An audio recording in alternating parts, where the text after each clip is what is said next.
Good morning, champion. This is Professor Aswin from Government College of Technology. I am going to take champion Niveda Alami. நீங்க என்ன பார்க்கணும் thermodynamics Niveda ஒரு 10 question test வச்சாங்க.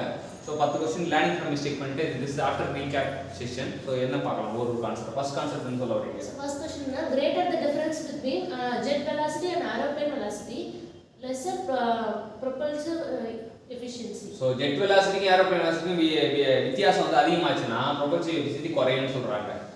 Next, equation of specific heat at constant pressure of an ideal gas is given by Cp equal to A plus K into T plus K1 into T square plus K2 into T cube. So Cp ஓட formula தான் இது A plus Kt plus K1 T square plus K2 T cube. இது ஒரு சூப்பரான formula ideal கேஸ்க்கு apply ஆகும். Next question, for a fixed compression ratio, the thermal efficiency of a Otto cycle when the operating on standard air more than that when operating on CO2. So fixed compression ratioல thermal efficiency வந்து auto cycle வந்து standard ஏர்ல work பண்ணும்போது action efficiency தான் always அதிகமா இருக்கும் அப்படின்றாங்க. Next, van der Waals equation P plus A by V square into V minus V equal to RT. van der Waals வந்து PV RT வந்து கொஞ்சம் மாடிஃபை பண்ணி P plus A by V square into V minus V ன்னு கண்டுபிடிச்சது van der Waals. இப்ப பிரஷரோட கூட்டணும் வால்யூமோட கழிக்கணும். Next, thermal efficiency of theoretical Otto cycle increase with increase in compression ratio, increase with increase in isentropy index, increase in pressure ratio. So எல்லாமே auto சைக்கிளை பொறுத்த வரைக்கும் எதெல்லாம் இன்க்ரீஸ் பண்றோமோ எல்லாமே இன்க்ரீஸ் ஆகும். கம்ப்ரஷன் இன்க்ரீஸ் பண்ணாலும் எஃபிஷியன்சி இன்க்ரீஸ் ஆகும். ஐசோட்ரோபிக் இண்டெக்ஸ் இன்க்ரீஸ் பண்ணாலும் இன்க்ரீஸ் ஆகும். பிரஷர் ரேஷியோ இன்க்ரீஸ் பண்ணாலும் இன்க்ரீஸ் ஆகும்.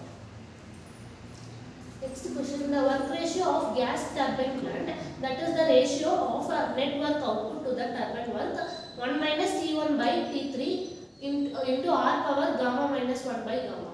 So இது வந்து work ratioனா வந்து ratio of network output to the turbine work, network by turbine work. So formula என்ன 1 minus T1 by T3 R to the power gamma minus 1 by gamma. Next, with increase in pressure, boiling point of water increases, enthalpy of evaporation decreases. So boiling point of water வந்து மேல போக boiling point மேல போக அந்த உச்சிக்கு போகும் கம்மியானா அப்ப enthalpy of evaporation கம்மியாகும் அப்படினு தெரிஞ்சுக்கலாம். அதனால இந்த டெம்பரேச்சர் மேல போக அந்த டோம் அந்த லைன் வந்து கம்மியாகி பாயிண்டா மாறும். சோ அந்த இதுதான் வந்து குறுகுற இடம் தான் enthalpy. Next, during sensible heating, specific humidity constant, partial pressure constant, dew point temperature. இதான் வந்து ஸ்பெசிபிக் ஹியூமிடிட்டி, இதான் பார்ஷியல் பிரஷர், இதான் DPT. சோ அதெல்லாம் மூணுமே கான்ஸ்டன்ட் தான் வந்து சென்சிபிள் ஹீட்டிங்கோட இது. சென்சிபிள் ஹீட்டிங் பொறுத்த வரைக்கும் என்ன அப்படின்னா சோ நமக்கு என்ன பண்ணுவோம் அப்படின்னா டெம்பரேச்சர் வந்து இன்க்ரீஸ் ஆகும். டெம்பரேச்சர் வந்து இன்க்ரீஸ் ஆகும். சோ இது டைவர்ட் டெம்பரேச்சர் வச்சுங்களேன். இது டெம்பரேச்சர் இன்க்ரீஸ் ஆகும். ஆனா வந்து இந்த மூணு வேல்யூ கான்ஸ்டன்ட் ஆகும்.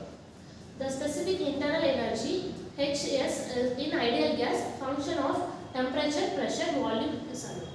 So specific energy வந்து பாத்தீங்கன்னா function of temperature ideal gas வந்து enthalpy இருக்கட்டும் entropy இருக்கட்டும். So it is function of temperature, pressure, volume அப்படின்றாங்க. Next, heat of superheated steam HSP equal to Hf plus Hfg plus Cps into log of T superheated by T. So இன்னைக்கு என்ன பார்த்தோம் அப்படின்னா ஒரு 10 concept நமக்கு நிவேதா நமக்காக கத்து கொடுத்தாங்க. கத்து கொடுத்த நிவேதாக்கு தேங்க்யூ சொல்லுவோம். தேங்க்யூ.